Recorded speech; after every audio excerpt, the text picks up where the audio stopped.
Hola, ¿qué tal amigos? Buenos días, amigos de Reflexiones de Fe JC. Estamos aquí en este lugar maravilloso en la Sierra del Tigre, cerca de mi pueblo, y quiero hablar en esta ocasión de algo maravilloso. Ante la pregunta, ¿quiénes somos? ¿De qué estamos hechos? ¿Somos qué? ¿Simple materia? ¿Somos dioses? Y bueno, vamos a dar un poquito la explicación de la antropología cristiana de una manera muy sencilla. Aquí estamos teniendo este panorama maravilloso. Quiero acomodarle un poquito más. Eh, Aquí es un camino, van a ver a lo mejor que pasan de vez en cuando algunos vehículos. Gracias a Dios nuestro micrófono está muy bien para poder hacer las cosas de una manera excelente, sin que nos estorbe. Qué pena que no puedan escuchar ustedes ahorita el canto de los sensontles, que se oye por aquí, pero bueno, el micrófono solamente nos va a dar oportunidad de escuchar la voz. ¿Cuál es la situación del hombre en el mundo? ¿Cómo está? ¿Qué somos? Y miren, Dios nos ha creado por amor. Esa es nuestra esencia. Pero el ser humano, bueno, hay una decisión que Dios tomó en el origen de la humanidad, que es darnos libertad. La libertad es el presupuesto para el amor. Si Dios no decide darnos libertad, Dios no decide darle libertad a sus criaturas, no podemos amar.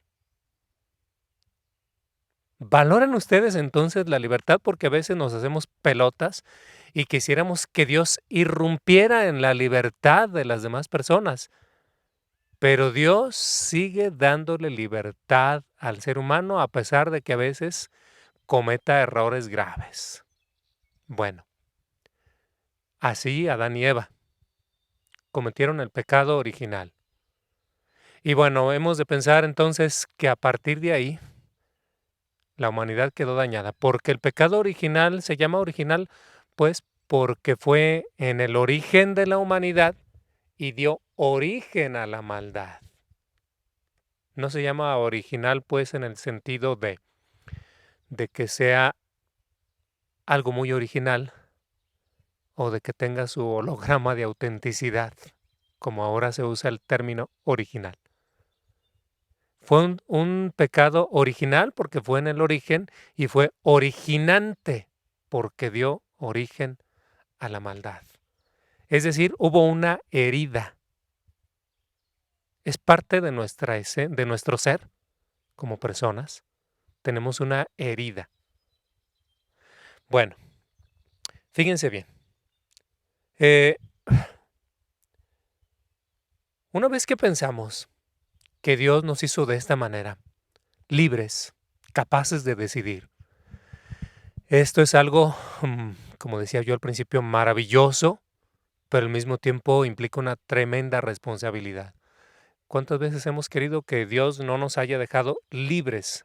Pero bueno, de esa manera podemos decir que el ser humano tiene en su interior, tenemos en nuestro interior, tanto una fuente de deseos de la que emana el bien, el amor, la paz, la justicia, la generosidad, y otra que es nuestra herida y que también de ahí salen deseos. También de nuestra herida van a salir deseos. Hay una fuente de deseos. Y en esos dos deseos el ser humano está en lucha. Esa es la lucha, la tensión. Hay una tensión constante en el ser humano. ¿Por quién te decides? Esto es algo pues que llevamos en nuestro ser. Pero aclarando que nuestra esencia es la libertad y el amor. Que fue un accidente, ¿verdad? Algo no programado ni querido por Dios. Que en esa libertad decidimos mal, Adán y Eva deciden, vamos a decir, en contra de lo que Dios les había propuesto. Fíjense cómo a raíz de esa decisión empiezan a ver a Dios de algún modo como alguien distante, y ellos mismos se perciben así como soledades que no entran en relación. Fíjense cómo lo relata el libro del Génesis. Hemos de entender, pues, que los primeros capítulos de la Biblia no son, estamos hablando de los primeros 11 capítulos de la Biblia, no son históricos en el sentido que hay que leerlos y entenderlos literalmente. El autor sagrado, de alguna manera, narra las cosas así para darnos un mensaje teológico, pero su intención no es darnos un mensaje histórico. Bueno, eh, bueno, aunque nadie estuvo, pues, esto quiere decir, pues, como no estuvo nadie en el principio de la humanidad, pues no podemos relatar la historia tal como sucedió. Pero esto sí vemos, y aquí sobre todo vemos el mal en sus consecuencias. ¿Cómo está el ser humano y cómo nos dañamos unos a otros? Entonces, ¿esto qué? ¿Fue obra de Dios? Dios nos hizo así y bueno, entendemos que en la libertad mal aplicada, y tú lo puedes ver, por ejemplo, en un hijo, en una familia que tiene un hijo, ¿qué es lo que suele pasar? Cuando usan mal su libertad, si les dieron una herencia, usan mal su libertad y malgastan esa herencia, ¿qué es lo que pasa? ¿Qué tienen enseguida? ¿Qué hicieron Adán y Eva con esa herencia? La malgastaron. Bueno, usaron mal sus dones. Y miren, en estas dos fuentes de deseos, quisiera yo relatar, aprovechando aquí las circunstancias, hay una leyenda, o más que leyenda, lo narran ellos como parte de su filosofía de una de las tribus del norte del continente. Creo que es de la tribu Sioux, que dice más o menos así. En una ocasión estaba un anciano, alrededor los niños. En esas tribus, la gente anciana se consideraba sabia, enseñando a los niños. El anciano, con una actitud muy tranquila, casi sagrada, abre los ojos y contempla a los niños, a los nietos, tal vez. Y les dice, una vez que los niños están atentos, les dice, en mi interior hay dos lobos que están luchando. Y los niños se imaginan, "Ah, caray, dos lobos". El anciano cierra sus ojos y deja espacio para que los niños se imaginen. El primer lobo es un lobo terrible, representa la maldad, todo lo horrendo, la destrucción, la violencia, el odio, la indiferencia, el abuso, las muertes, las guerras. Representa todo aquello que destruye a la humanidad, el miedo, la opresión, las injusticias de cualquier clase. Y entonces el anciano cierra sus ojos y deja que los niños se imaginen ese lobo terrible, feo, malo. El otro lobo, bueno, vuelve a abrir sus ojos después de un rato y les dice, el otro lobo es un lobo magnífico, hermoso, poderoso. Ese lobo es el bien y trae la paz, la justicia, el amor, la bondad, la consideración, el respeto, la ayuda, la colaboración cuando las personas saben hacer equipo. Este lobo es el lobo de la belleza, de todo lo bueno que existe en la humanidad, de la construcción, es el amor. Vuelve a cerrar sus ojos y deja que los niños se imaginen este otro lobo magnífico, poderoso, hermoso, lleno de amor que representa el bien. Esta vez el anciano tarda un poco más en abrir sus ojos y entonces Pues los niños desesperados. Abuelito, abuelo, abuelo, ¿cuál lobo gana? El abuelo abre sus ojos y pasa su mirada por cada uno de ellos, como para decirles, presten toda la atención a lo que les voy a decir, por favor.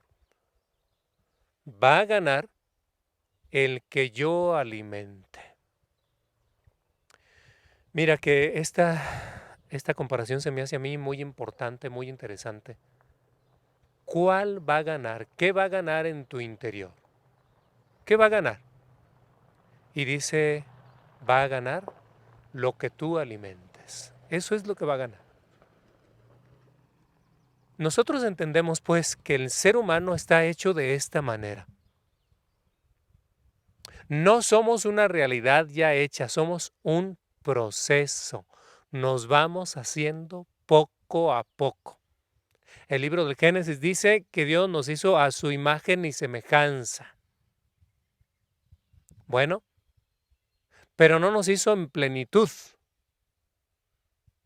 Tenemos un aire divino, pero hay que descubrir que no somos Dios. Somos hijos de Dios por adopción y estamos llamados a amar a la manera de Dios en plenitud, usando nuestros dones. Habrá que detenernos entonces un poco a descubrir o a explicar un poco qué entendemos nosotros cuando decimos Dios, quién es Dios. Y bueno, miren, desde nuestra fe, aunque Dios pues puede ser percibido por diferentes personas independientemente de la religión, pero desde nuestra fe, Dios es una realidad de tres personas. No es una soledad. Dios es una comunidad de amor, de vida. Y bueno, Dios, tres personas, estas tres personas están en una relación constante de amor. Una relación constante. ¿Qué quiere decir esto? Que el Padre ama al Hijo y se entrega completamente a Él con todo el amor del que es capaz. Le da todo. Y el Hijo a su vez de la misma manera ama a su Padre y al Espíritu Santo, y esta es una relación pues de amor. Padre, Hijo y Espíritu Santo, una relación de personas. ¿Te imaginas tú? No sé si has visto como una bonita relación en alguna familia o en un grupo de amigos donde al mismo tiempo se tratan bien, se toman en cuenta. Cada palabra que dicen cuenta, tiene un significado profundo. ¿Te imaginas esto desde las personas que son perfectas y que son puro amor y que están libres de cualquier maldad? ¿Qué relación tan padre, tan bonita hay en Dios? Bueno, nosotros hemos sido hechos a imagen y semejanza de Dios.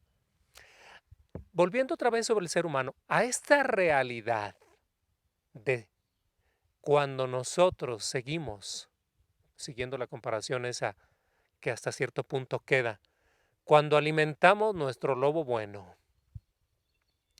a esa realidad la vamos a llamar ser persona. En cambio, cuando tú te dejas llevar por lo malo, lo vamos a llamar ego. Entiendo que ahorita hay una serie de corrientes psicológicas que de diferente manera entienden la palabra ego. No nos referimos a ninguna de esas corrientes psicológicas. El ego, en el sentido cristiano, en la espiritualidad cristiana, y nos estamos remontando pues allá desde el principio, ¿qué quisieron decir con la palabra ego? Con esta palabra quisieron decir el falso yo. Ego significa yo. Bueno, el falso yo. Era un amor desordenado a sí mismo.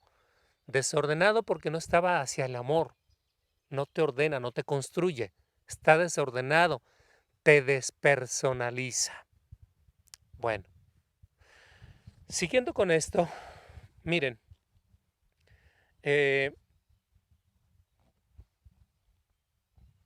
quiero ahora comentarles que cuando nosotros usamos nuestras cualidades para el bien, nos estamos construyendo como personas.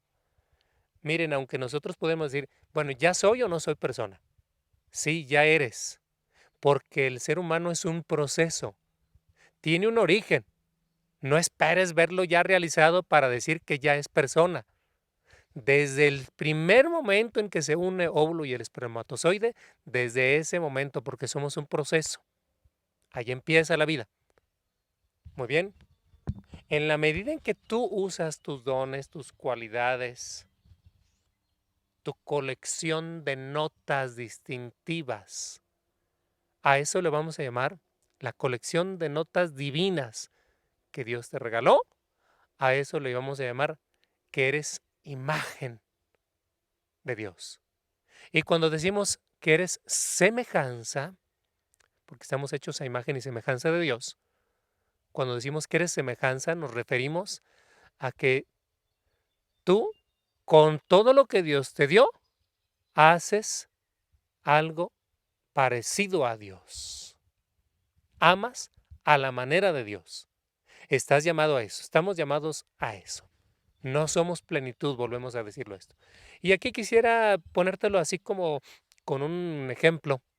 Fíjate que un sacerdote una vez me contaba que en una ocasión su hermana tuvo un bebé y su cuñado, o sea, el esposo de su hermana, le compró un reposet donde además podía subir los pies y mientras estaba amamantando al bebé, estaba ahí arrullándolo tranquilamente, el bebé se dormía y ella al mismo tiempo descansaba. Bueno, se le ocurre sentarse después un rato ahí en aquel reposer, aquel sillón reclinable que tenía además un leve movimiento. Dijo, no hombre, yo quiero uno de estos para sentarme a leer. Y un día va a la tienda allá donde lo habían comprado, de cuyo nombre no me quiero acordar porque era muy cara, dice, y va viendo el precio y dice, no, no, no, se me hace que esto no es para mí. Pasa el tiempo y una vez haciendo él las compras para la comunidad, encuentra que ahí mismo vendían el mismo sillón, pero en una cantidad mínima, ¿no? Como un cuarto del precio del otro. Y dice, este es el mío, ahora sí lo compro. Y bueno, quiero uno de estos. Van y se lo traen y era una caja. Y dice, oye, te pedí el mueble. No, lo que pasa es que aquí viene, es para armar. Es el kit, aquí viene todo el kit. Y entonces viene la llave, vienen las pinzas, viene todo para que usted lo arme. Y entonces el padre dice, ¿de veras crees que lo podré armar? Y entonces aquel hombre, queriéndole animar, pero finalmente dice algo que habría que puntualizar. Dice, no, no, no, no se preocupe, padre. Hasta el más tonto lo arma. Entonces el padre dice, bueno, está bien, está bien. Yo creo que sí lo hago. Se lo lleva y va pensando por el camino. Esto, esto que es el ser humano. Hagan de cuenta que nuestra imagen, soy imagen de Dios, pero tu imagen es como ese kit. Tienes todo lo necesario para ser feliz, para desarrollarte, para amar a la manera de Dios, para construir una relación, una amistad, así como te la describí hace rato, en la que tomas en cuenta al otro, el otro te toma en cuenta a ti, tú das lo mejor de ti mismo, recibes lo mejor de los demás, se enriquecen mutuamente y van haciendo una relación armoniosa, significativa, nutritiva. Bueno, tienes todo lo necesario, tienes el kit, estás hecho a imagen de Dios, ya tienes lo necesario. Muy bien, ¿ahora qué falta? Ahora falta que lo armes. Pero ¿qué tal si en ese trayecto de que ya llevas ahí el kit, empiezas a desarmarlo y dices, ay, qué flojera, como que esto de ser persona, ay no, cuesta, qué trabajo. Y bueno, ¿qué tal si a lo mejor también entre que sacas las piezas empiezas a decir: "Ay, como que esta tuerca me sirve para este otro mueble que está. Ay, esto lo voy a usar para", y empiezas, incluso, no sé, si en un momento de disgusto te peleas con tu familia y les avientas de las mismas cosas que son el kit para armar.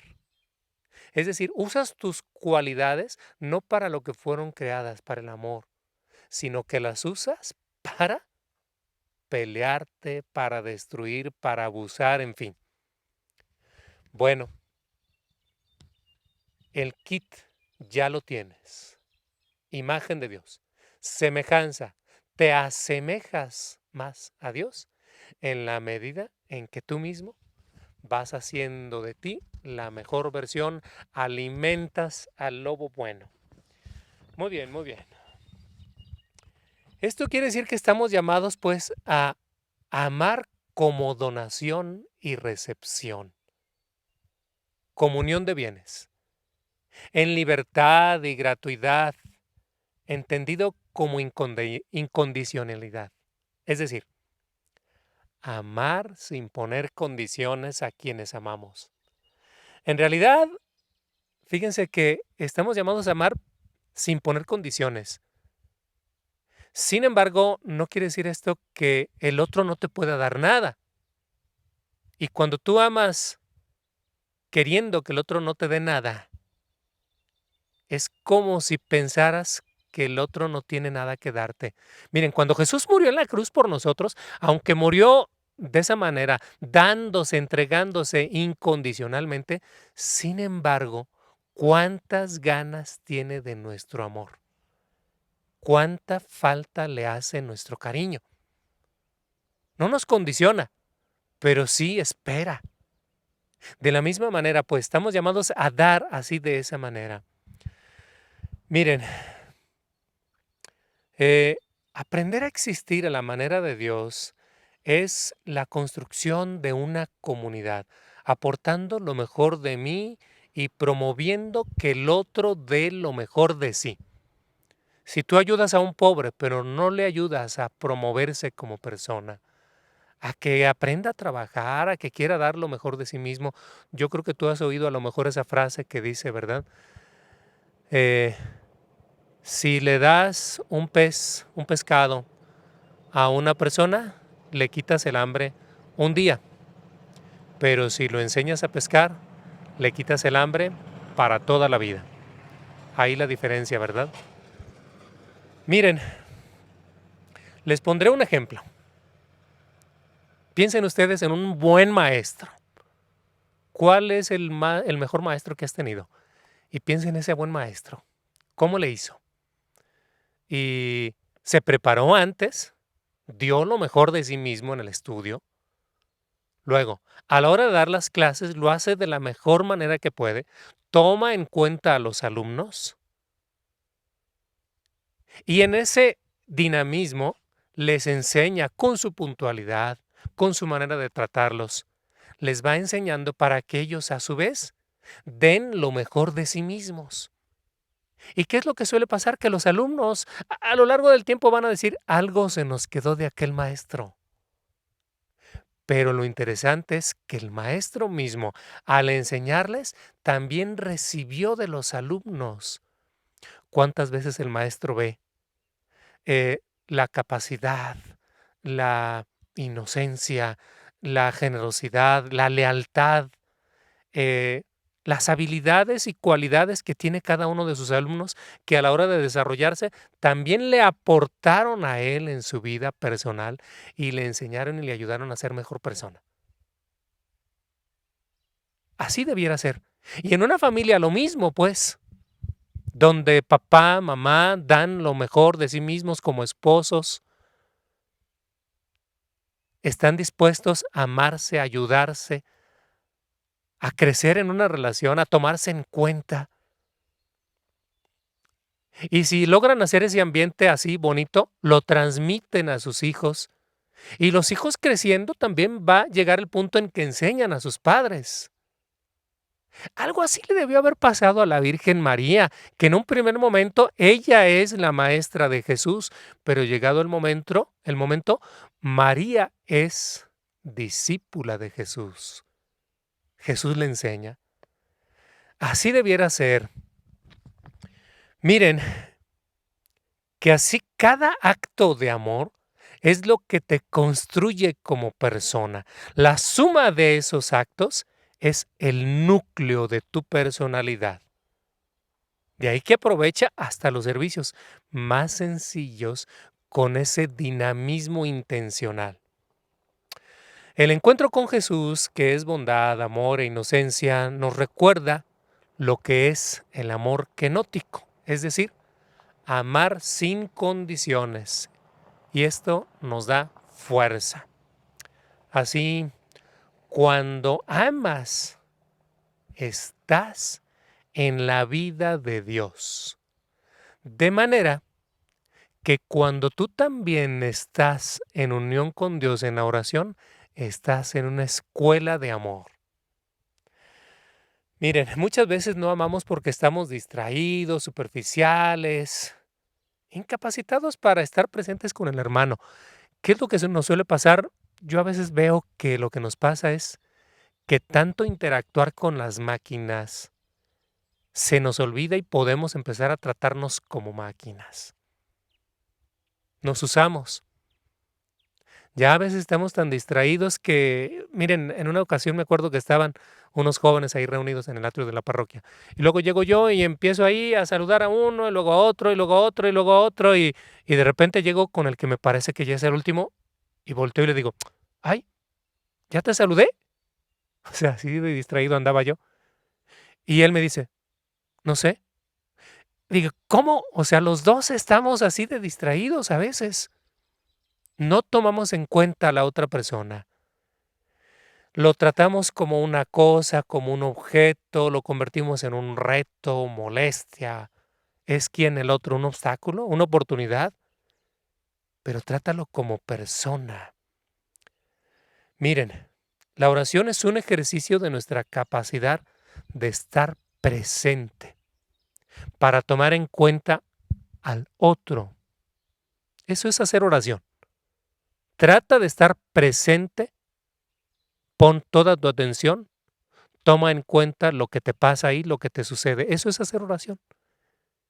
Y por eso Dios se nos regala en ese momento. Hay una experiencia de amor de Dios.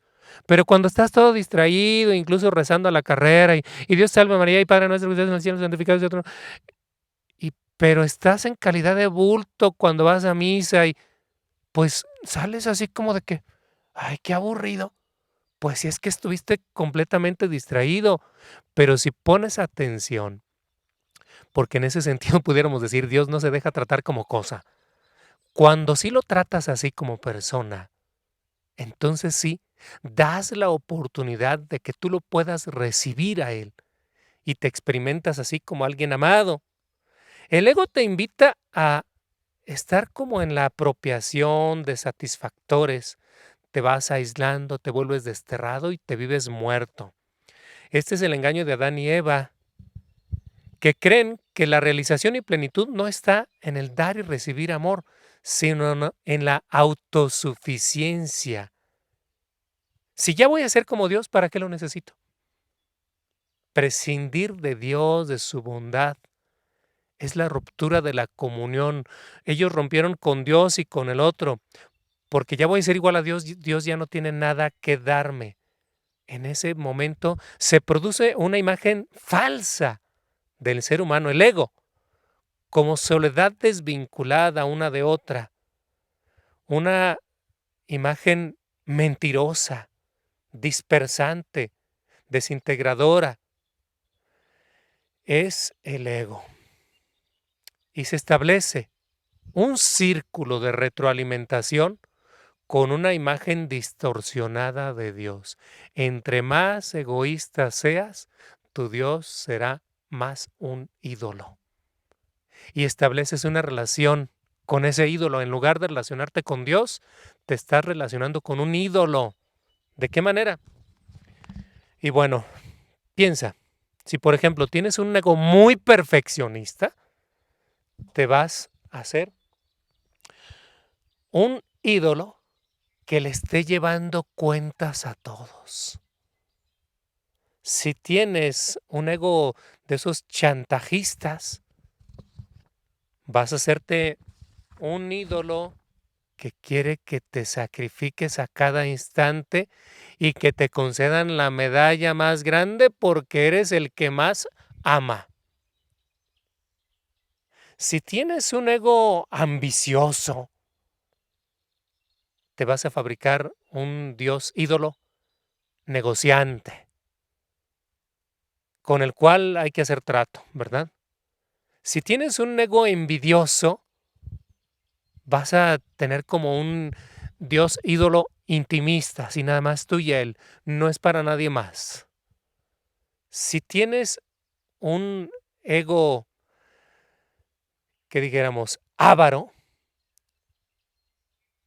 te vas a fabricar un ídolo manipulable que todo lo consigue y lo único que vas a hacer con Dios es: Dios, concédeme esto y esto.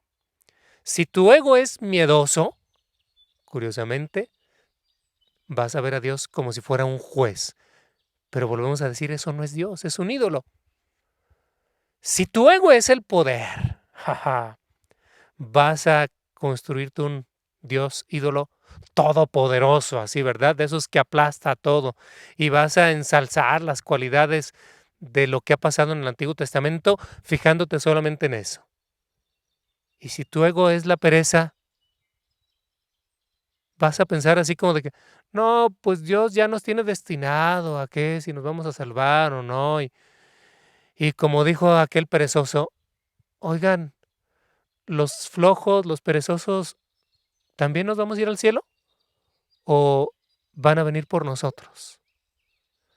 Bueno, lo que pasa es que sí es cierto.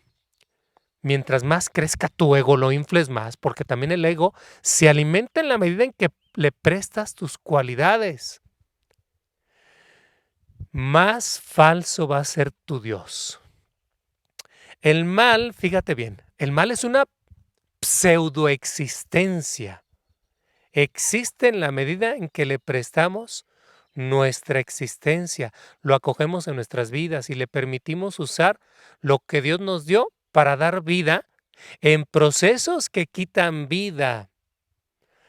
La fe cristiana niega una metafísica de principios opuestos, es decir, el dualismo, según el cual existe un Dios bueno y un Dios malo. Eso no es, desde nuestra fe, no es cierto. Nosotros afirmamos que el único que es eterno es Dios, es el bien, es el amor.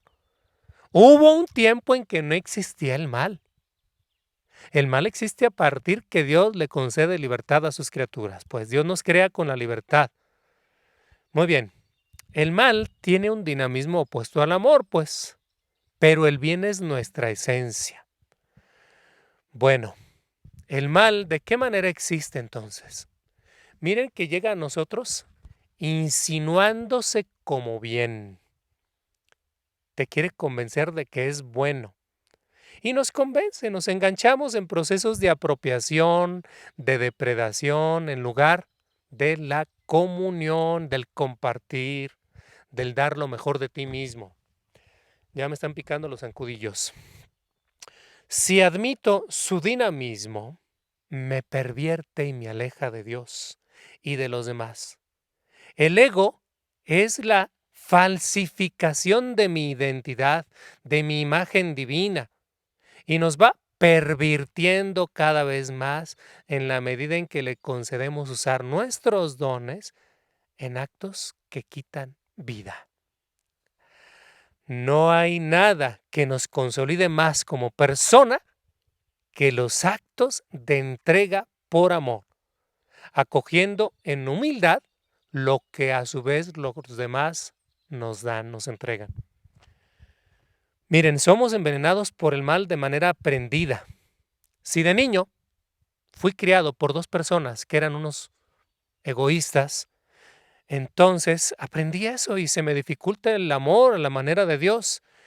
Y agrégale todo lo que me contagió de egoísmo en la escuela, en la calle, en la televisión, en la sociedad, la cual muchas veces está estructurada en contra del reino de Dios. Piensa todo lo que hemos aprendido y cómo, ves tú ahorita tantas cosas, ¿verdad? Este virus, ¿qué onda? ¿Fue creado en un laboratorio? ¿Con qué intención? Y, híjole, ¿es capaz de eso el ser humano? Y piensa, los laboratorios, ¿realmente quieren hacer medicinas que curen al ser humano o solamente alivian los síntomas? Y piensa, la ONU, ¿realmente está ejerciendo su deber como organismo para que las naciones haya paz? ¿O es manipulada por los países poderosos que quieren y nos dicen las cosas tal y como quieren que las entendamos? Y piensa, los que promueven dizque los derechos humanos, ¿en realidad son derechos?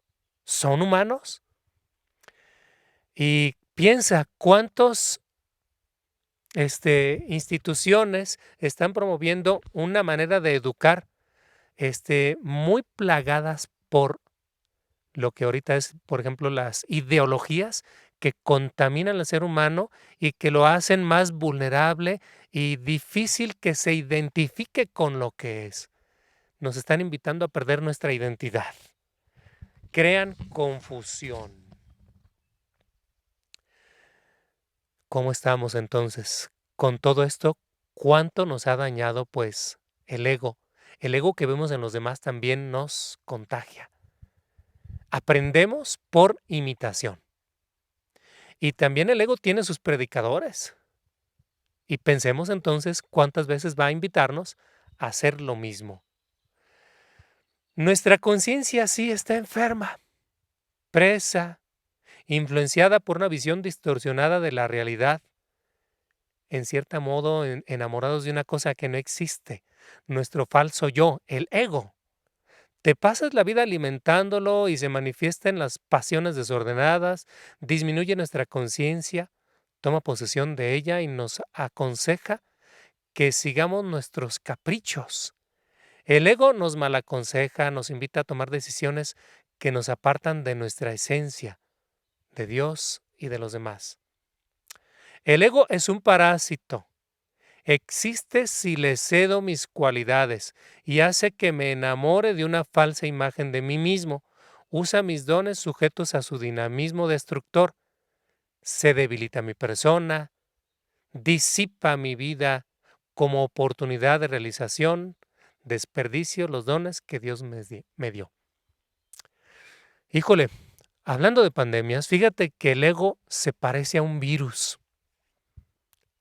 Aún hoy los científicos discuten si el virus es un ser vivo o no. Y bueno, hasta ahorita lo que se sabe es que no es un ser vivo. ¿Por qué?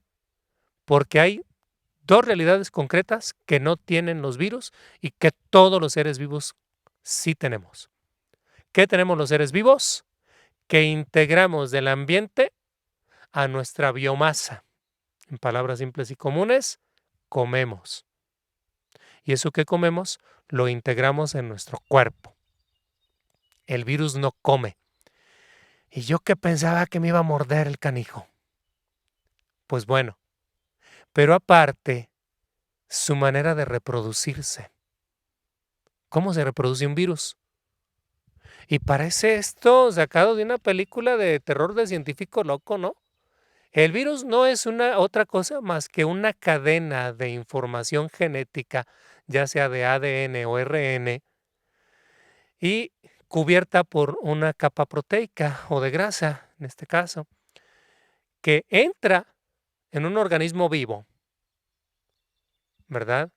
Entra a las células y de algún modo convence a la célula, dicen casi siempre trae una llave a través de la cual la célula le da acceso.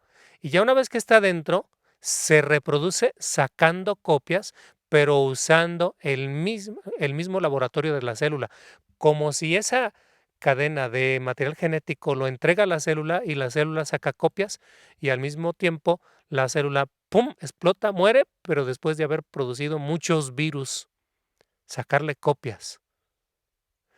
Y bueno, pero qué belleza tiene también nuestro organismo, que inmediatamente viene los anticuerpos y lo descubren y lo atacan y lo matan. Cuando una persona tiene un sistema inmunológico fuerte, va a vencer el virus. ¿Quieres tú tener un sistema inmunológico fuerte para vencer el virus? Necesitas alimentar el lobo bueno. Bien, somos contagiados y entra a través de nuestras mismas heridas. Mientras más heridas del ego tengas, es más fácil que entre. Ya sabemos que hay una herida original, pero podemos nosotros ir sanando poco a poco. Piensa, si tú fuiste criado en una familia donde eran muy gritones, humillantes, groseros, violentos, de algún modo te dejaron una herida y cada uno reacciona de manera diferente. Hay quienes se hacen retraídos, personas humilladas, tristes. Hay otros que se vuelven muy violentos, explotan. Bueno, y cuando pasa otra situación en la que le quieren humillar de la misma manera, como que entra otra vez el ego e inmediatamente se siente atacado y con poquito explota aquella persona. No ha sanado sus heridas. El ego siempre llega disfrazado de bien. Piensa, por ejemplo, Jesús en las tentaciones. El ego parece como que tiene compasión de Jesús, ¿verdad? Oye, llevas 40 días sin comer, ¿tienes hambre? Pues come, convierte esas piedras en pan.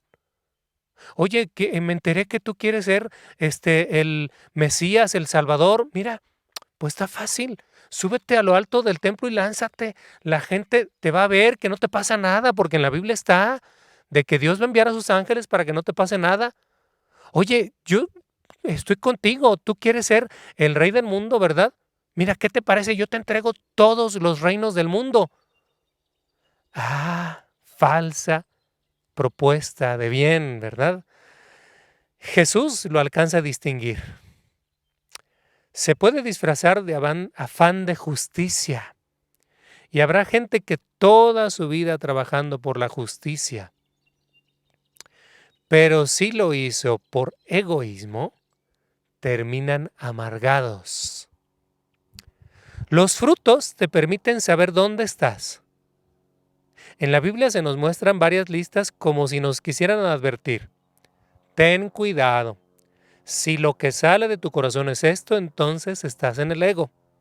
Por ejemplo, Romanos 1:29 dice, injusticia, perversidad, codicia, maldad, envidia, homicidio, pleitos, engaño, malicia, difamación, detractores, enemigos de Dios, ultrajadores, altaneros, fanfarrones, ingeniosos para el mal, rebeldes con sus padres, insensatos, desleales, desamorados, despiadados. Y hay otra en Gálatas 5:19 que dice, fornicación, impureza, libertinaje, idolatría, odios, discordias, celos, iras, rencillas, divisiones, disensiones, envidias, adicciones, orgías. Bueno, en cambio, los frutos del amor, lo que sale del corazón de aquellos que están unidos a Dios son caridad, alegría, paz, paciencia, afabilidad, longanimidad, bondad, fidelidad, mansedumbre, dominio de sí mismo. En Gálatas 5:22-23. Bueno, independientemente de esta lista, los pecados eran pecados de aquel tiempo, ¿cuáles hay actualmente? Trata de reconocer en tu historia si el ego te ha enfermado, tomando en cuenta que pecado es todo aquello que te aparta de Dios. ¿Te alcanzas a dar cuenta que el ego, como se opone al amor, te impide alcanzar tu vocación de ser persona? El síntoma principal, fundamental del ego es la incapacidad de sentir con el otro, es decir, de tener una sana compasión. ¿Cómo te va con eso? Nos vamos aislando con una sensación de vacío, aunque me rodee de maravillas, que finalmente no son más que narcóticos. Puede ser que tengas analgésicos para no sentir el vacío. La sociedad tiene miedo al silencio porque en ese momento me quedo solo con mi vacío y me golpea, me duele. Quiero callarlo con ruidos, cositas, placeres, goces, gustos intelectuales incluso. Pero ese vacío puede ser llenado con una sana relación con el hermano, con una buena relación con Dios. Este es el sentido fundamental del pecado. Ruptura de la comunión, separación de Dios y del prójimo. Me alejo del amor, de la dinámica del amor del Dios que me entrega. Fíjense que hay una frase bíblica que a mí me encanta en Romanos 14:19, que dice así, San Pablo dice, en resumen, esforcémonos en lo que favorece la paz y construye la vida común, o sea, la mutua edificación. Me encanta eso. Mutua edificación. Tú das lo mejor de ti y ayudas a que los demás crezcan. Y luego tomas lo mejor de los demás, te enriqueces. Qué bello sería que nos tratáramos así, ¿no? Y no vernos como enemigos. Bueno, quiero terminar porque esto ya se está haciendo largo. Y miren qué maravilla aquí, ¿no? Qué belleza tengo aquí enfrente. Unos pinos maravillosos. El sol que ya viene saliendo acá, de este lado. Y Dios te ha creado por amor. Estás llamado a una vida de amor. Tu esencia es el amor. ¿Vas a dejar que el pecado, el virus del ego, entre en tu vida? No le hagas caso. Y sí, en esto es qué alimentas. Tienes que cuidar qué estás alimentando dentro de ti. El ego también se alimenta en la medida en que le prestas atención. Esta es la fuerza que toma el ego en ti, en la medida en que le prestes atención. No le pongas atención. ¿Qué sé yo? Por ejemplo, pornografía. Te va a dañar. No le prestes atención. Si no le prestas atención, no tiene fuerza en ti. En cambio, cuando tú le prestas atención a las cosas buenas, también toman vida dentro de ti. Hoy préstale atención a las cosas buenas y decídete a alimentar eso bueno para que poco a poco vayas desarrollando lo mejor de ti, de tu persona, y llegues a ser así en plenitud, amar a la manera de Dios. Ya eres imagen de Dios, ahora sé semejanza de Dios.